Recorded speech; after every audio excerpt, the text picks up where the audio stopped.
Introducing Research Methodology 2025, your ticket to mastering research, brought to you by the Center for Learning and Teaching at Foreman Christian College University in collaboration with National Academy of Higher Education at the Higher Education Commission and the United Board. This isn't just another course.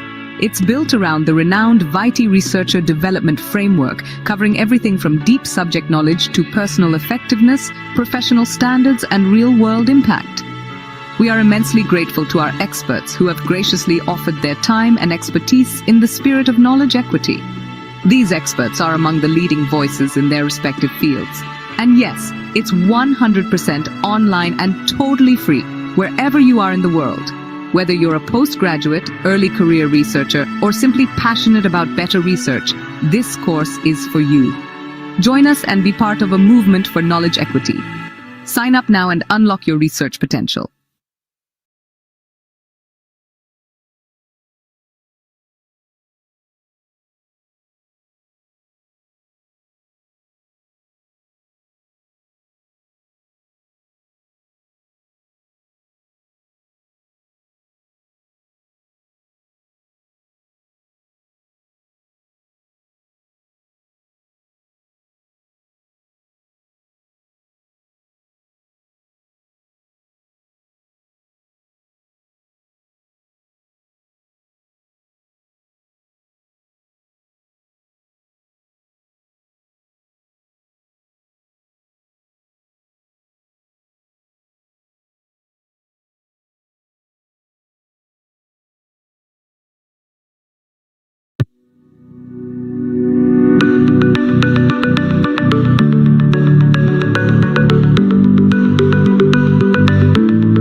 जी अल्ताफ हम सूख गए आपके इंतजार में मुझे मुझे शक हुआ, अनम्यूट कर लें अपने आप को। मुझे शक हुआ कि शायद आप आए नहीं सफर से, आपने रात को पहुंचना था। I was home, तो मैं 10 बजे जाग गया था। I had my breakfast and everything, तो तो फिर I was ready for it, but वही होता है, आगे पीछे हो हाँ जी, कोई बात नहीं, you are well in time and there is no, और आपकी पावर पॉइंट क्योंकि नहीं है, so I guess I do have a power point, लेकिन मुझे लगता है कि ये 20 मिनट की जो डिस्कशन है ना, इसके लिए पावर पॉइंट और रीडिंग्स मैंने कुछ भेज दी थी in fact ji.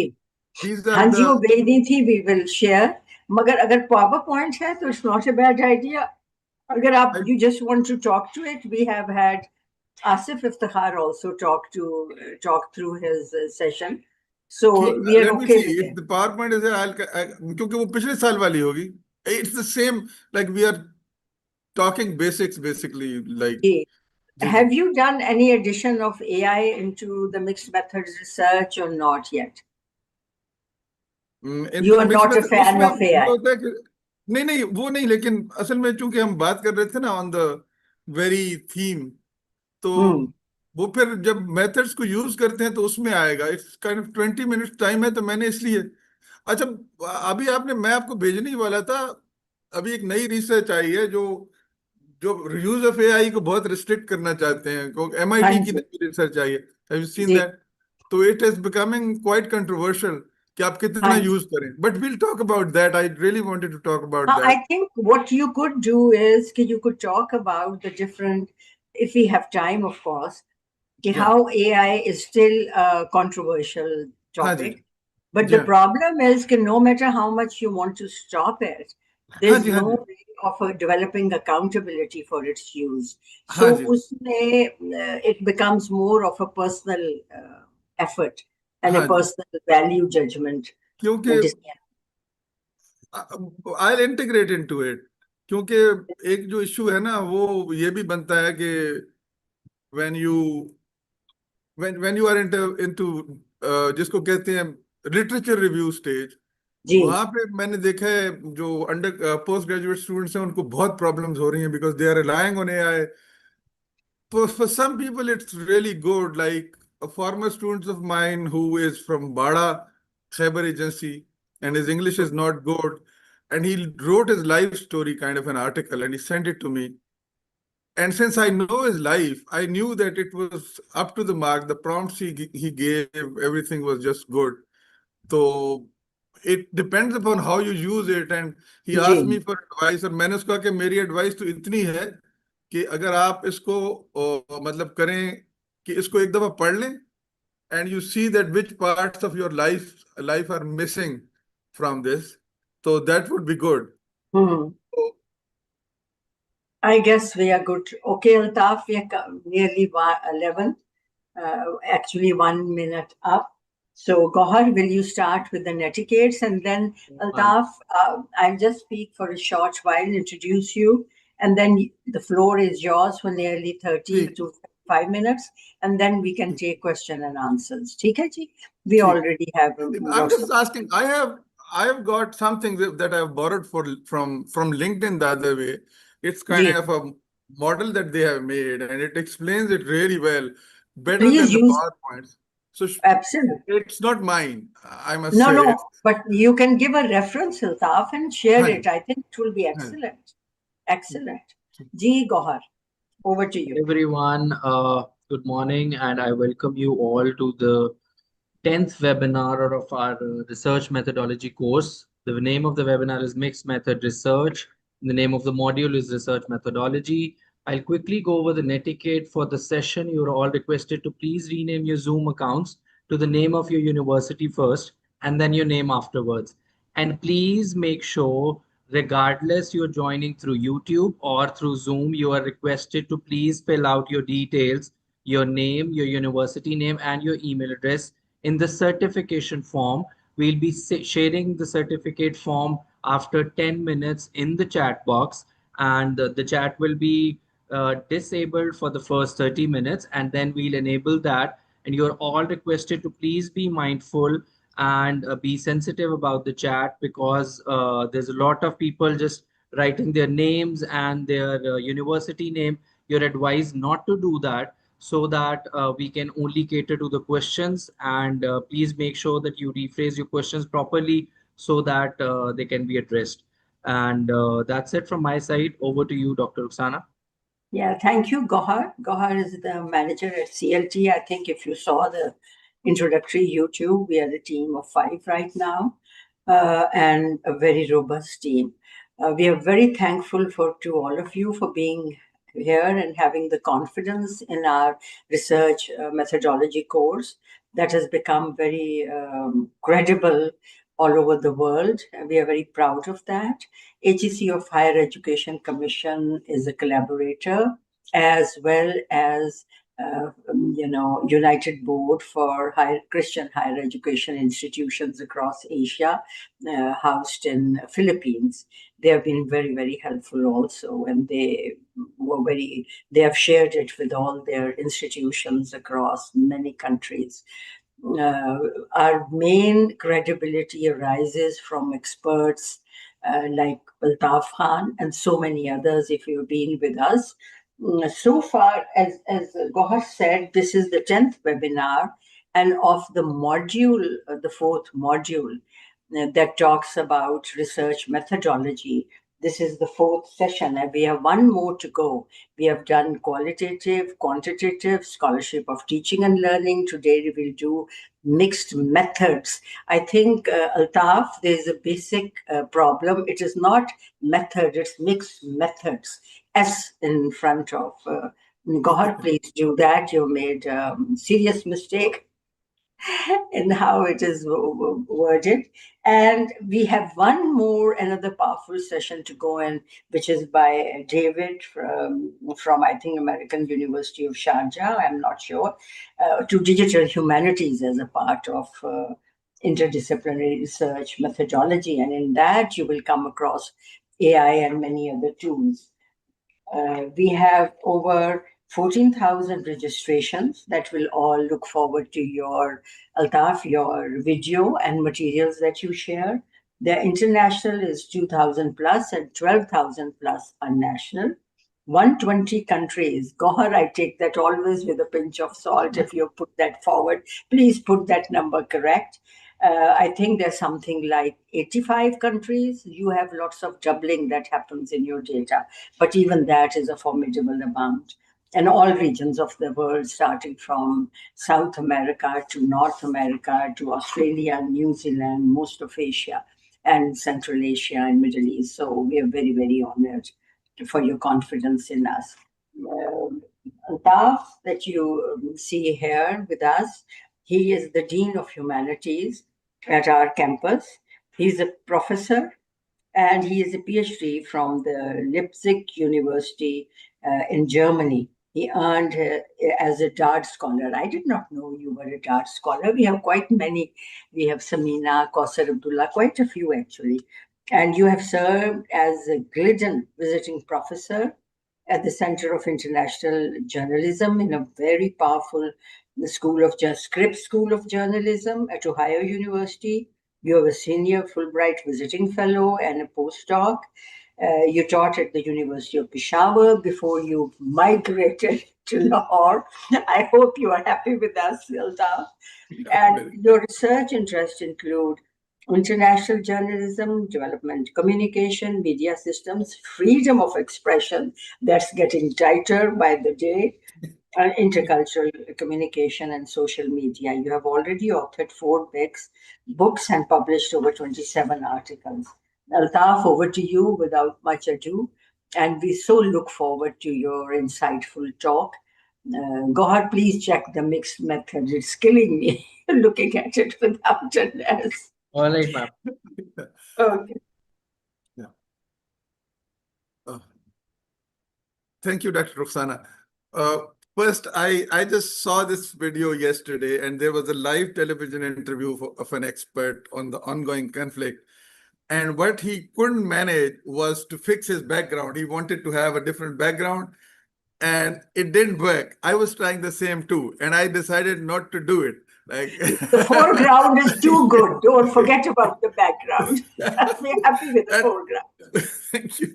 And then what happened was that the live interview was cancelled. And he said, once I find a proper background, because it became kind of funny. So, Yeah. and as you said, the mixed methods research, this is, I sent you 2 emails, like Gohar have seen those. And these are from 2 of my former students. One is doing his PhD at Ohio University. And he wrote that when I came to the US, I came to know that mixed method research is not quantitative surveys with a commentary. It's a separate form of research. And that's I think, one of the good beginnings to any introduction to mixed method research.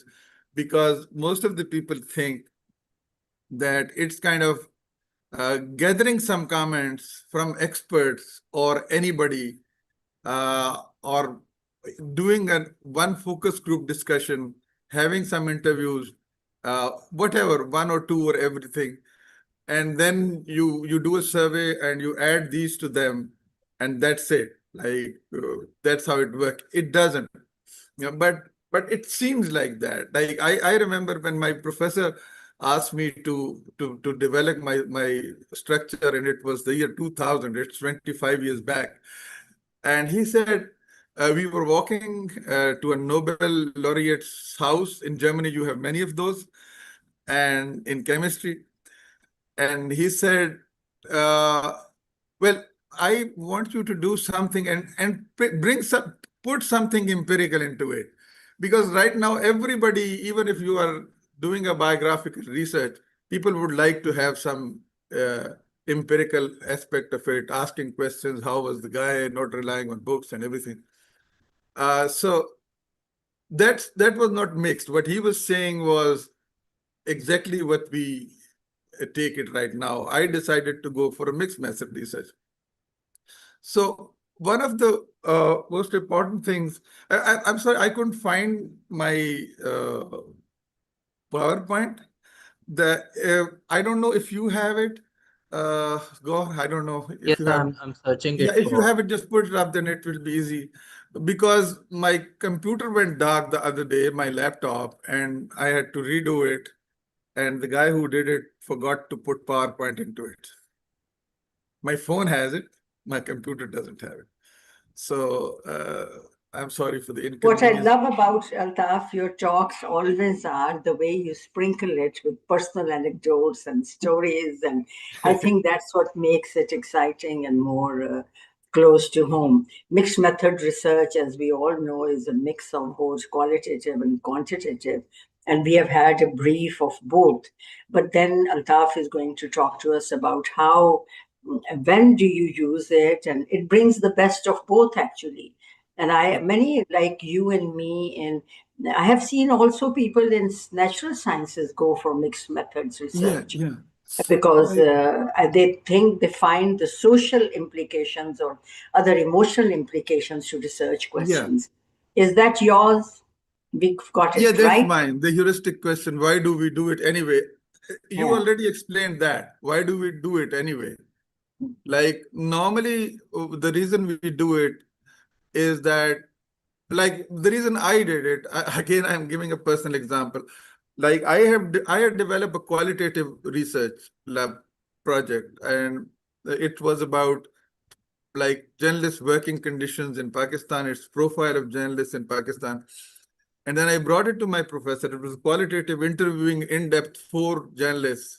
And I always also have to tell my colleagues and students, if they are there, don't make too big projects. Like if projects are too big, you have to keep in mind that students come to me at master's level, and they say they are going to interview 20 people. I said, in-depth interviews of 20 people is kind of a disaster. You can't do that. Like you can't complete a research because it won't be in-depth. It will never be in-depth. So and so I went there, and the next question I was asked whether there is a study on journalist working conditions in Pakistan. And I said, not that I know of. That's the novelty of it. And they said, but you don't have a profile of journalists. Like, how do a journalist, like if you meet any journalist, what would you expect that he or she would be? Instead of focusing on many of those. And so most of the time you want to give some context to something that you have planned, uh, like in qualitative research, and then you decide for it, okay, this is how I would do. Or sometimes you wish to give an emotional side of it, as you mentioned. That's why natural sciences does it also, that you would like to give, besides the number, some human side to it. And that's why where it becomes very important. So that's the reason we do it. So Would you like to, Altaf, that we send you your PowerPoint and you move with it yourself, or would you tell us next, or whatever? And Gohar can do it. I'll do it. I think it's working for me. Okay. Do you have it with you, the PowerPoint? Gohar, did you send it? No, Gohar has uploaded it. I'm just seeing if I can operate it. No, you cannot till we send No, it to you. Okay. I'm So emailing you I'll right now. okay, Gohar. So let's okay. I'm sorry. I think we could start with a generic discussion on, and he will Yeah. send you the PowerPoint, and Okay. then you will be able to share it. So one of the So questions. start with the 5 questions. Gohar put the 5 questions on the screen, so at least Altaf could start with his talk. I think that will help, right, Yeah, Altaf? sure. And he will send it to you in the meantime. Yeah, that's the most important thing. What do you want to know? Like exactly what is your purpose? Do you want to know a human situation, or do you want to know an overall profound? When I am speaking from humanities, social sciences perspective. So natural sciences might have a different focus, but my knowledge is limited to what I do. What like Altaf, he has emailed you the PowerPoint in case you're more comfortable doing it yourself. Yeah. We'll take 2 seconds off. Yeah, it's okay. And I think in mixed methods, if I may continue, there is a variation. Sometimes people start with the qualitative and Yes.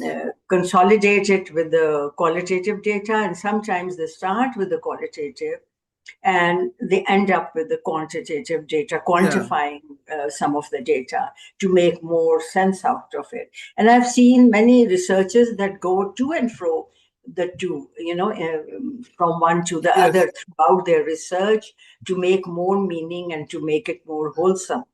And so mixed methods research is actually considered to be a very powerful way and a very 360-degree ways of doing research. So over to you, Altaf. Thank you. So you are already explaining what I'm planning to say. So thank you for that. There is no gap here.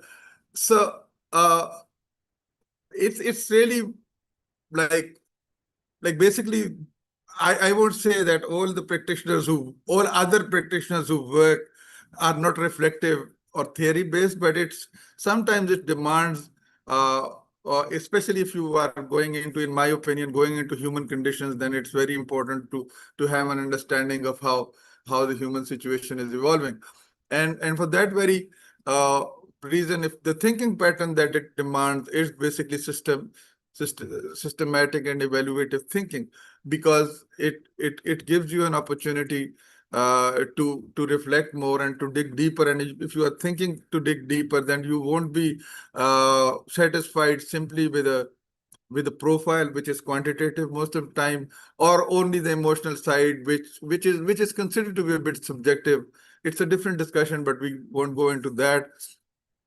And it's also, I always say this, that whenever we develop a project, we should keep in mind that it's not simply getting a degree. It has far bigger implications than that, because something that goes into a body of knowledge becomes very important. It is something that we share with humanity. So it's always good to keep in mind that what would be the effects, how would people coming after me see it, what guidance they would get out of it.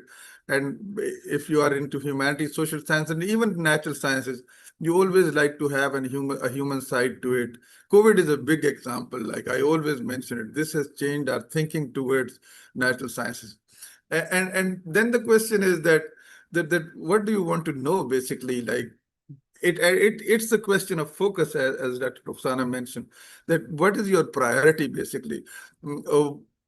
Like which aspect would be the detailed one, the one that will dominate your study, and how would you collect the data? Because these are decisions. Some people just start something, and I'm just saying it because of my experience, that they pre-decide that they'll do a mixed method research. That's not good. Although I do prefer doing it, but most of my projects are like that. Like most of the students that work me also get into that direction, and so if you have a clear idea of what you aim to get out of it, then you can pre-decide to have a mixed method research structure. But even if you do that, it's important that you have to understand uh, which methods are you using to collect data or engage stakeholders, like what is the dominant aspect of it.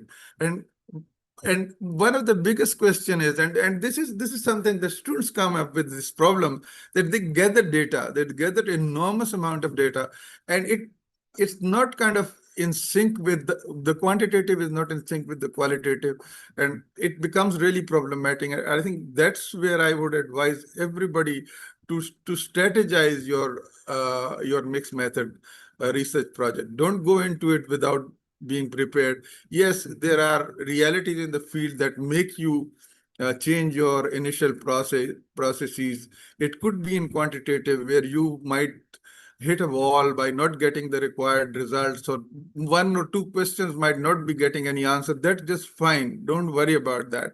But in qualitative, it's even more difficult, because if you are going into participant observation and you can't go into it, then it's just done. You can't do it. So I think it's that happens too. So, but that's the what Herbert Blumer called it, the obdurate nature of the field. So you should be prepared for that. That your literature review, your studies, and everything might fail in the field if you get into empirical research. And one word of caution, like mixed method research is empirical research. Many people think that the book references that they have given qualify as mixed method. They don't. So the rationale is you want to obtain kind of multiple perspective. This is what we call validation, that there are many areas from which you already know what validation is. And also the idea is to develop a comprehensive understanding. What is comprehensive understanding? It means that if you are doing a predominantly quantitative research, and it's about a human situation, you would really like to have a human side to it. Like you can't represent human beings in numbers, and you can't really, it's not easy to really transform numbers into human emotions. That's not possible. And it's true for natural sciences also. COVID is a big eye-opener. And also statistical results. And that's where, again, if you are doing a huge quantitative survey and it brings you all the things, and then you say, okay, what does it exactly mean, this result? Like that number of people are doing this. Like for Pakistan, for example, when Pakistan survived COVID, everybody was asking this question: how did these guys survive? And it's really interesting that the Economist or the Foreign Policy wrote that because their living conditions are so harsh, they are immune to it. That was racist, and that was really looking down on a nation which is the fifth biggest nation on earth, but they didn't have any other explanation. And also contextualization of measures, like how would you work? Like it's also a strategic process. I'm not saying that if you are doing qualitative or quantitative alone, it's not a strategic process, but here you have to really weigh your options. Mixed method research is qualitative and quantitative. Again, the question of how mixing these, I simplify it most for myself. Like qualitative is more effective. It gives space to human emotions. And quantitatives are more rational. This is not an absolute definition. It's just my working definition. When I work and I think, okay, here it is, I want to know the rational aspect of what's going on. And then I want to know what the effective level of understanding for this process would be. There might be other reasons, but this is kind of oversimplification. Again, the question that, is it just mixing the two? We already answered the questions. So the convergent parallel design, embedded design, explanatory and sequential, and exploratory sequential, we already know that.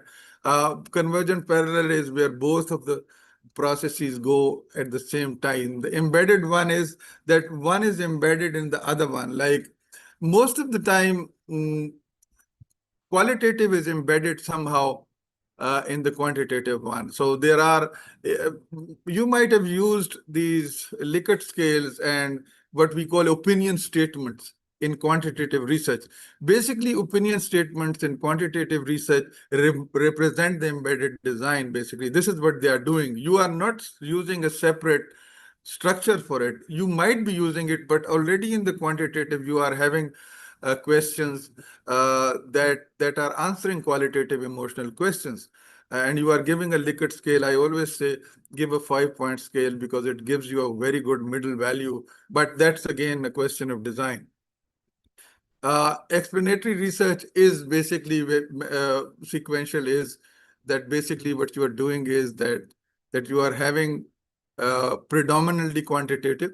So explain things as the word goes, and then you will have a qualitative side of it, which will strengthen it by giving the emotional affective side. Exploratory sequential is basically you are having a predominantly qualitative research structure, and then you say, okay, here I am, I have it all, but again, I would like to have some validation uh, through asking questions to a larger group of people who would be validating my qualitative structure. Because as we all know, qualitative studies are not big. Like you have to choose your population wisely. You can't really approach everybody. If you can reach 200 or 500 people through quantitative survey, you would hardly be able to reach 10. 10 is too much, I think. So at times, exploratory sequential research helps you in basically giving the idea of of uh, how good your results in individual interviews are. Despite the fact that we validate individual opinion by saying that it's as much part of truth. My opinion about myself uh, is also part of truth as much as anybody else's opinion about me. But still, you would have experienced people who are doing research and they go into individual in-depth interviews. Uh, and already a hand raised. Should I answer questions if there are any? No, sir, we'll cater to them towards the end of the session. Okay, okay. Yeah. Yeah, and I often come across students who decide to interview an expert, and the expert talks about themselves, and we all are in a habit of listening to our own voices. And then in the end, you say, okay, guys, there is a lot of stuff that's useless. But I had to listen to all this and also record it and also transcribe it because that's my job. This guy is an expert. So at that time, your exploratory sequential format might help you in understanding, okay, these are the parts that are useful. You don't want to use your own decision and you say, okay, I would like to validate it by asking more questions, people a general question and developing a structure. Yeah, at the end of it, I don't know why. So I just, as I have, Dr. Ruftana and I, we talked about it in the beginning, that the use of AI is something that is being very important.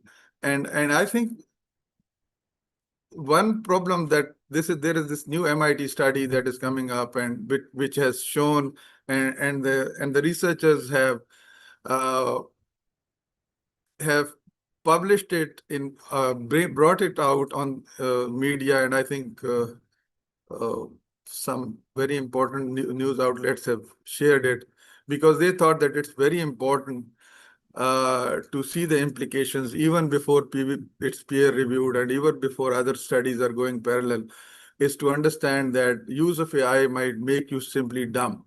You might become so lazy that the process of innovation might stop. And it's also, as I'll mention the researcher who said, the lead research, she said that I want to bring it in very quickly before they start offering AI in kindergartens.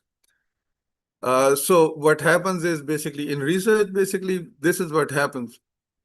You interview somebody and I'm just saying the qualitative side, and you say, okay, this is what he said, get bullet points, you will get a transcript. And then send it to the person who said, and they will look at it and they said, it's perfectly written. This is added to what I would have liked to say, and it's good. That's bad. That's wrong, because your effort to transcribe word by word what the other person has said is important.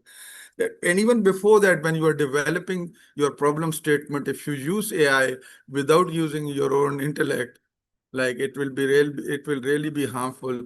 Uh, in principle, it's an ethical mistake, because every research is based upon uh, two things.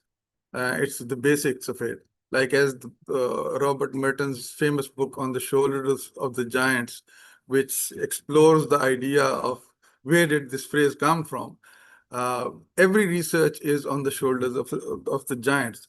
Like you always rely in developing your project, even before you get into your literature review, your abstract, your hypothesis is validated by reading other people who have contributed to it. And when you read it, you'll find many of your questions have already been answered. And you say, okay, this is already a done deal. But you will see that there is a principle of novelty to it, which is something that you give to this research, like localization of a data that is collected of a study that has been done in the US or maybe in Latin America or even Africa. And that's the point where your own initiative, writing yourself and developing it yourself, would become very important. So even some people even falter at the very beginning. It's not simply assignments, it's also developing concepts that people are using AI because they think that it's smart, but it's over smart, honestly. When it gives something, you have to humanize it. You all know what humanization means in AI terms. It means making mistakes. So better to write a human project instead of going into something that is not human. And also, I think it's very important that we go into studies uh, where we do literature review. Literature review is becoming one of the biggest targets of AI infiltration in our times, because people are relying because they say ChatGPT 4 doesn't give you bad references. So let's go for that. Some people really take it out and put it in. That's the worst thing. I've seen that too also.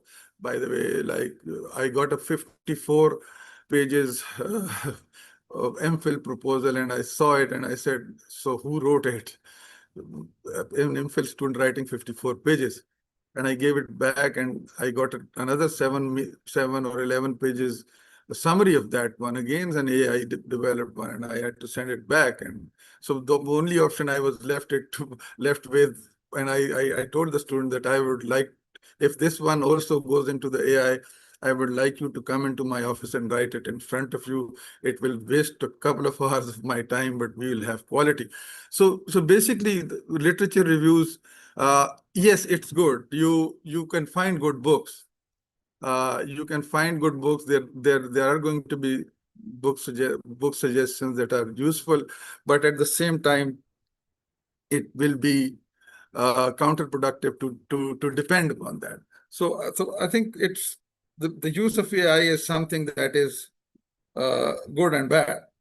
Bad in the sense that if you are able to maintain the principle of novelty and your own critical thinking, which by the way is going to be really dormant, because even from a neuroscientific perspective, they are saying that it will really decimate the urge to innovate, which is very dangerous amongst adults. So I think if you are able to balance, if you are able to use it as a tool, it's very good. But if you are going to use it extensively to work for you, it's bad. I think I'm more than 30 minutes. I have wasted a couple of minutes, but I think I'll stop here. And if there are any questions, I would be more than happy to answer those.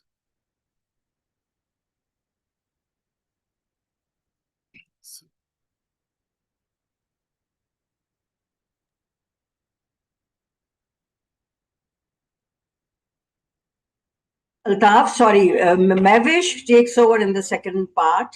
She will Okay. sort of, if there are any questions, she'll state the questions, and Okay. she will take over and say thank you. Are you done with your PowerPoint? We are working Yeah, on yeah, it. yeah, yeah. Okay. I've taken it down. Should I put it up again? No, that's okay. Yeah. Mavish, over to you, please.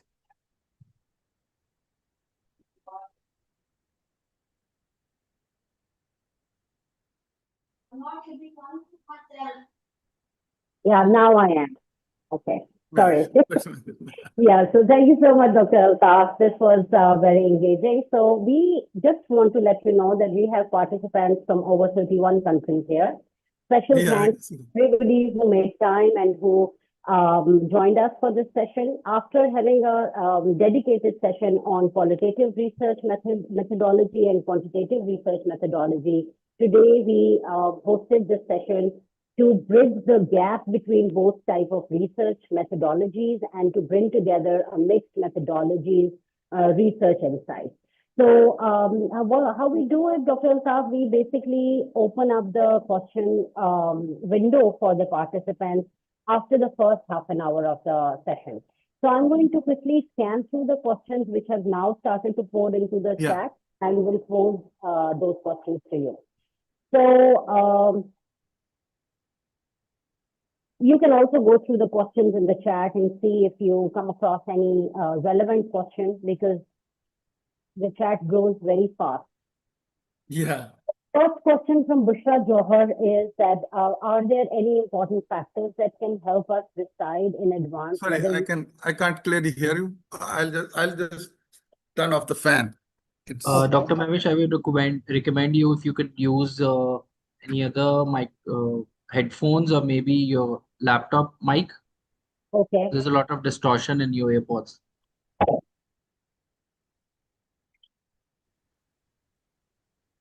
Meanwhile, I will state the first question, and you can figure that out. So we have a question from Bushra Johar. Are there any important factors that can help us decide in advance Yeah, whether I'm sorry. There is an utter confusion between Mavish and Altaf and Gaur. Mavish, you are audible, but it's kind of slow. So if you could kindly raise your voice, otherwise it's better than before. Ji Gohar. Yeah, okay.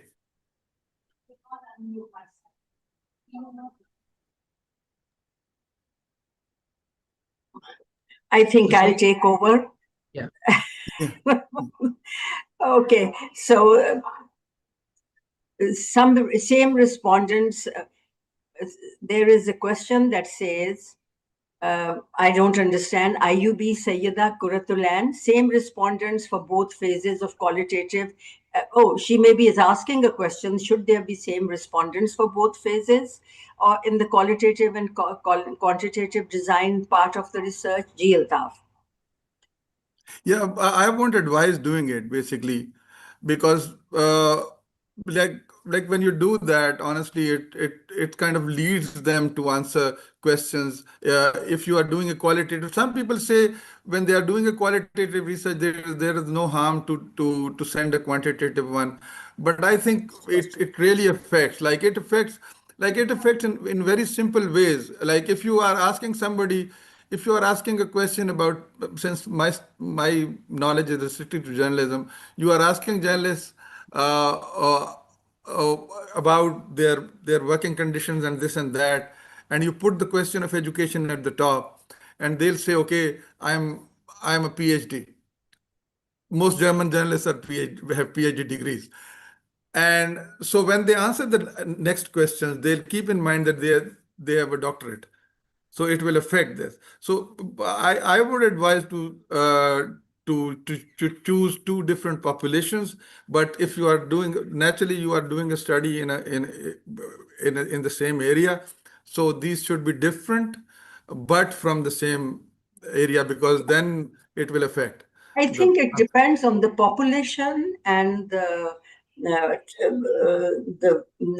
that you select for your study.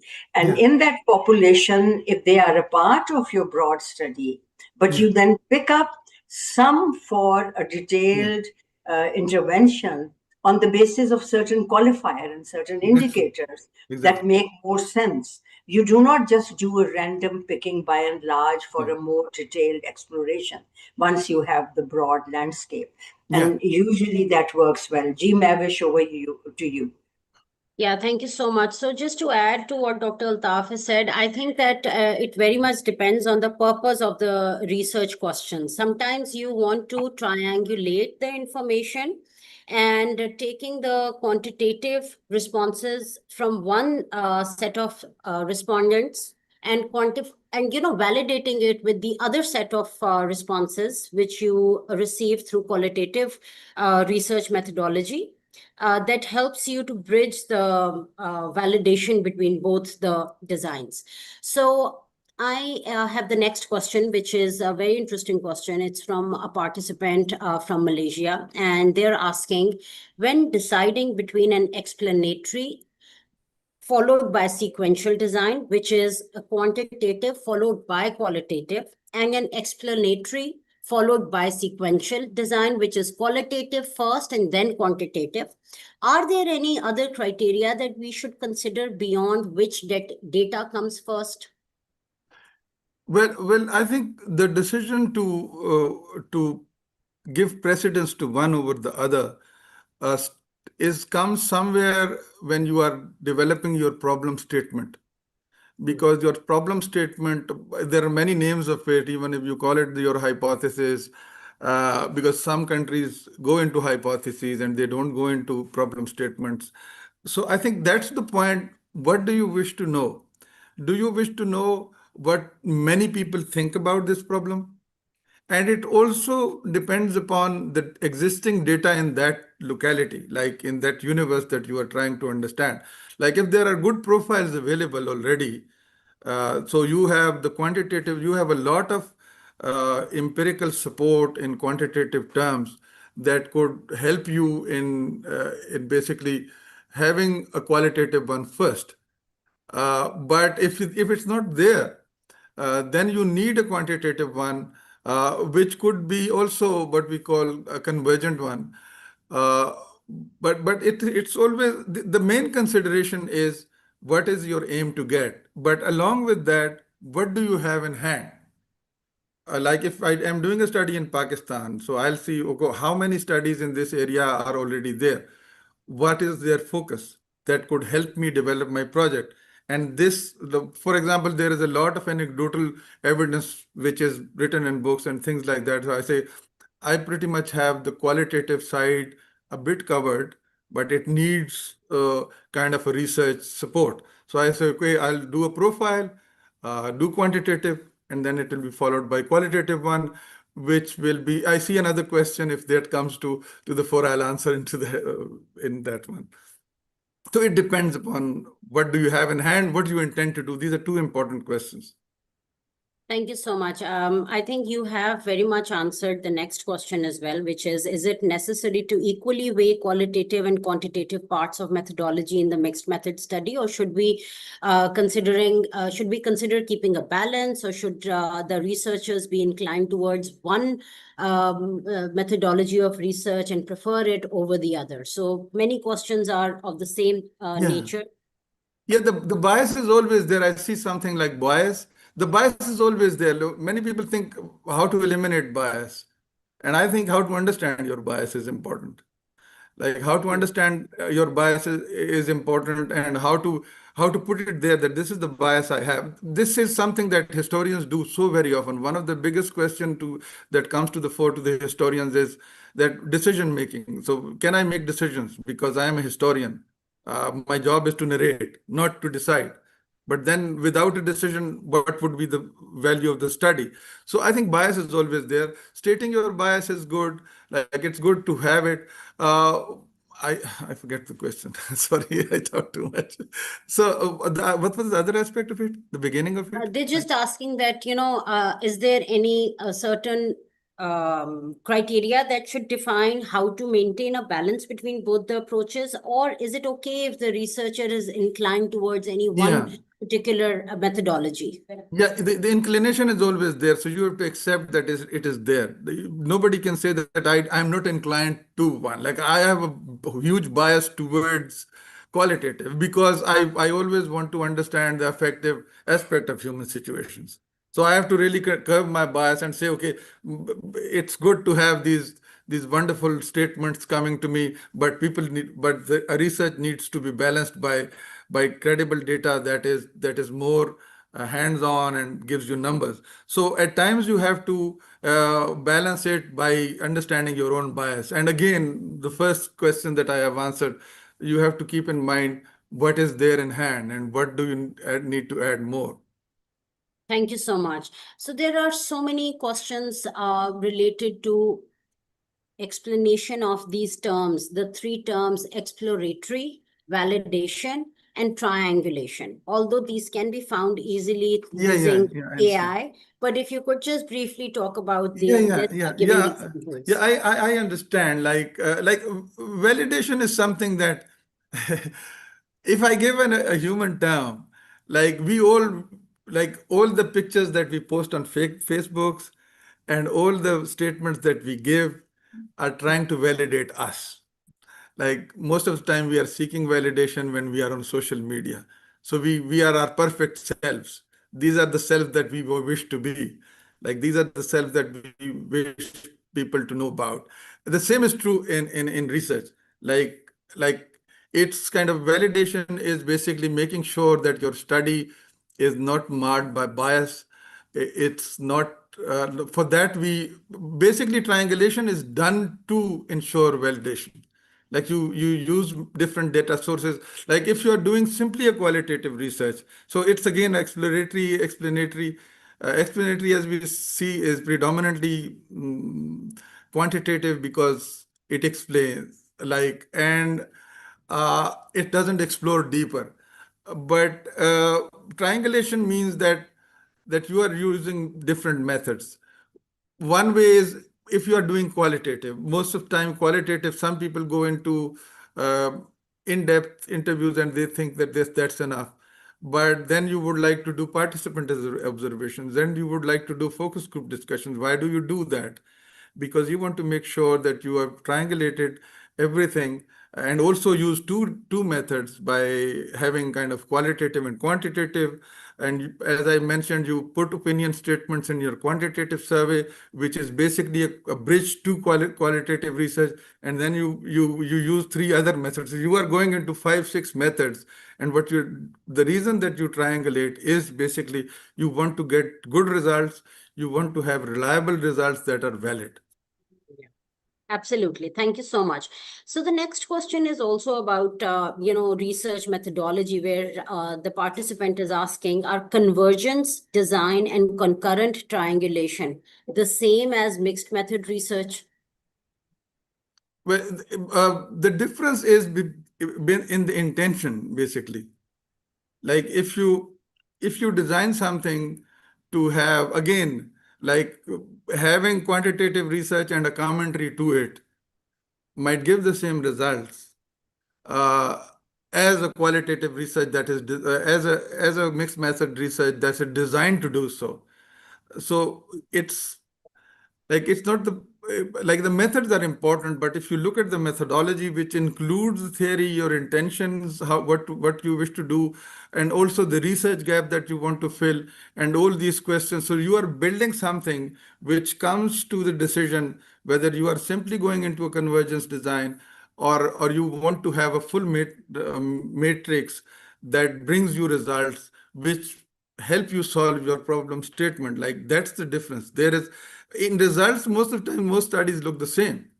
Like if you do a quantitative and then you have opinion of certain people on that, and you look at the discussion table and you see it's the same as the whole effort that I have made by designing it, with giving precedence to one or the other, making it concurrent, convergent, whatever I have done was because, and at the end the results are the same, but the intentions are different, and it's more of an not an ethical, but also kind of the whole structure of your study, your intentions that makes the difference. Thank you so much. So, Dr. Altaf, in a scenario where the results of the quantitative research totally differ from the qualitative research findings, how should researchers cater to that kind of difference? Yeah, that demands an alternative hypothesis. Like I have done that, so I have made that. It's not a mistake. It's the way you read your field. And I'll go back to Herbert Blumer. His book Symbolic Interactionism is basically 7 lectures. I'll share that. It's available on PDF. It's a good reading of qualitative research. And Blumer said that he was dead against armchair intellectualism, and he said this is not good.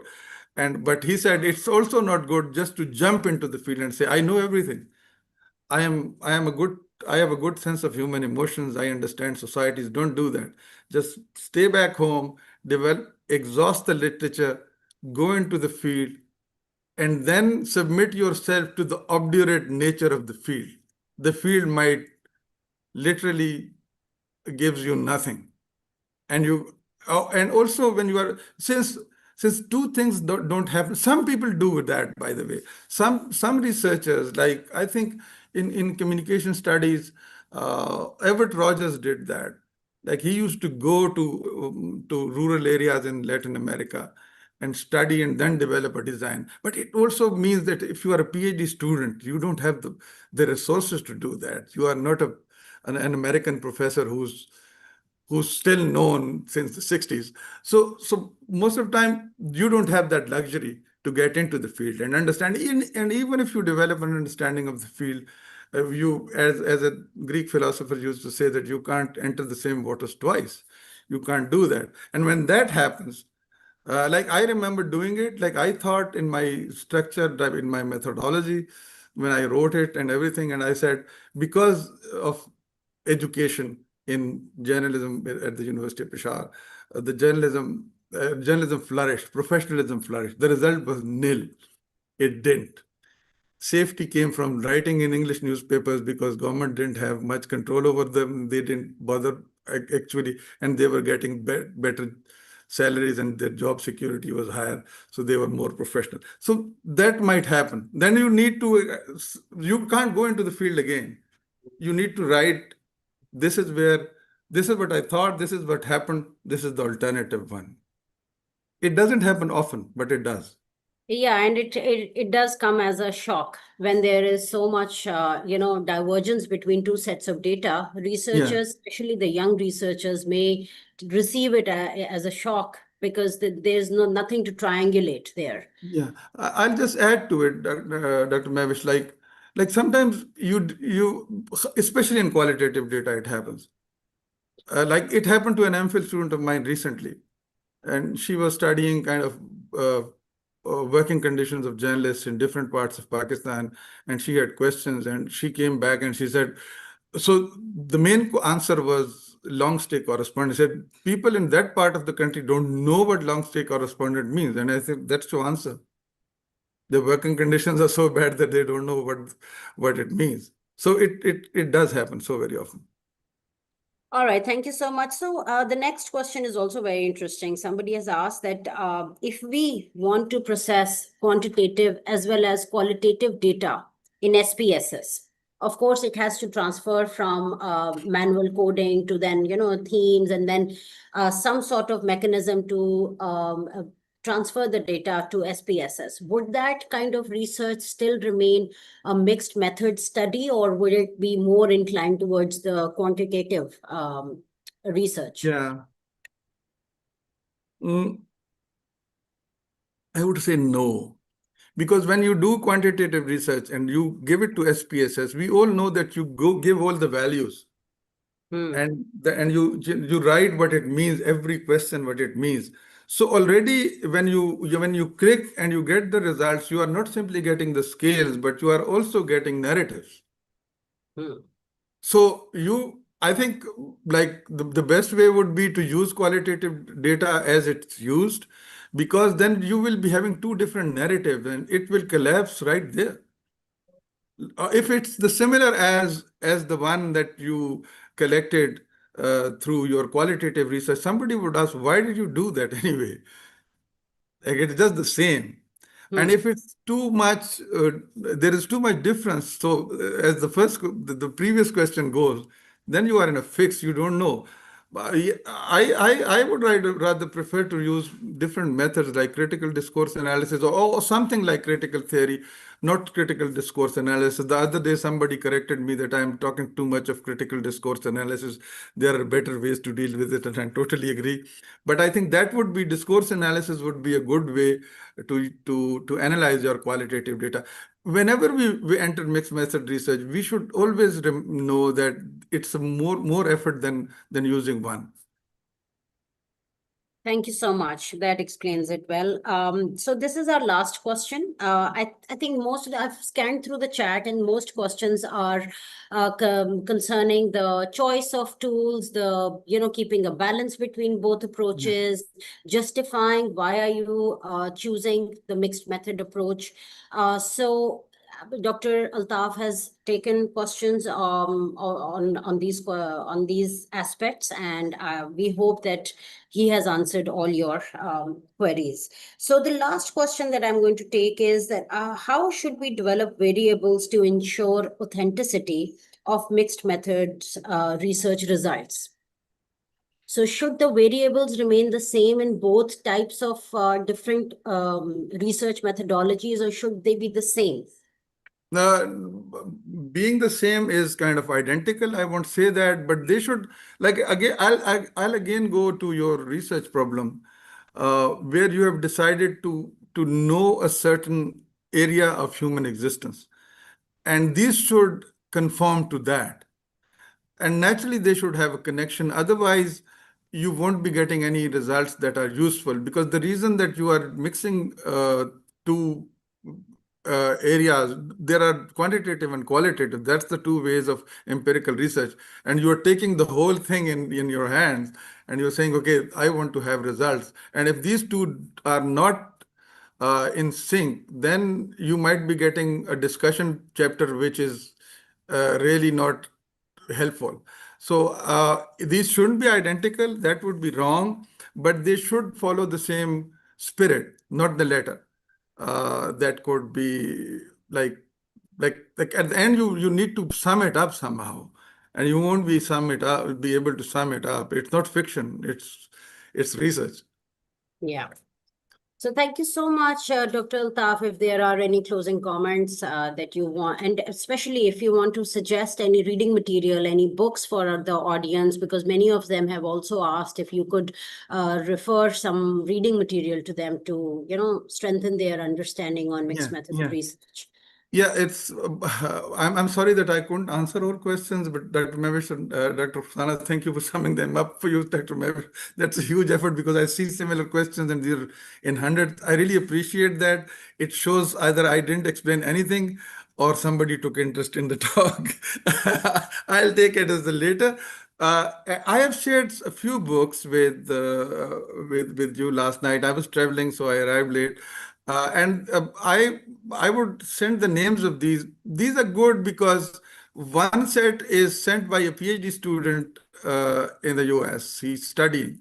I think he has almost completed his research. So there are thousands of books available, but there are books that are in use.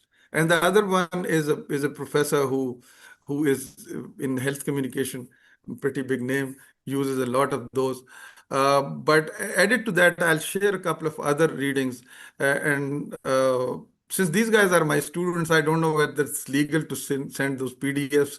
They have sent those PDFs to me. I don't know if we can share the PDFs with all the colleagues. These are 5 books that are good.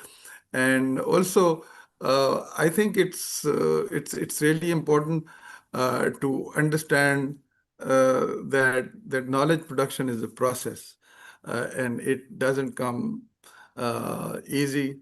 It needs a lifelong effort. I still don't understand how to do research, honestly. I am at a loss.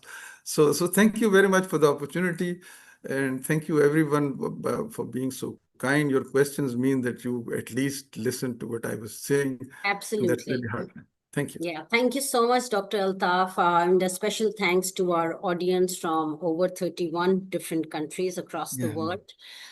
Your questions also show us that you're listening to the presenter, you're engaged, you're involved. Thank you so much for that kind of involvement. And lastly, I just want to say that the key to successful mixed methods research lies in your own research design and how you integrate both methodologies and how you keep them aligned with your research objectives and your research questions. So the one answer cannot fit different contexts and different situations. So your context, your research questions, your own research objectives define this balance and the alignment, and you are the best judge for that.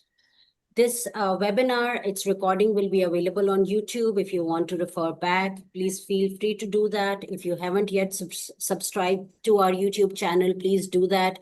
We are going to share some reading material for you, some reference material for you as we receive it from Dr. Altaf, and from CLT. We are going to extend that material by adding some useful resources which you can, integrate useful AI resources, particularly because so many questions talked about AI and how, researchers can still integrate AI while remaining ethical in their research. So we are going to add that section for you, and we wish you all the best with your research journeys. Thank you so much.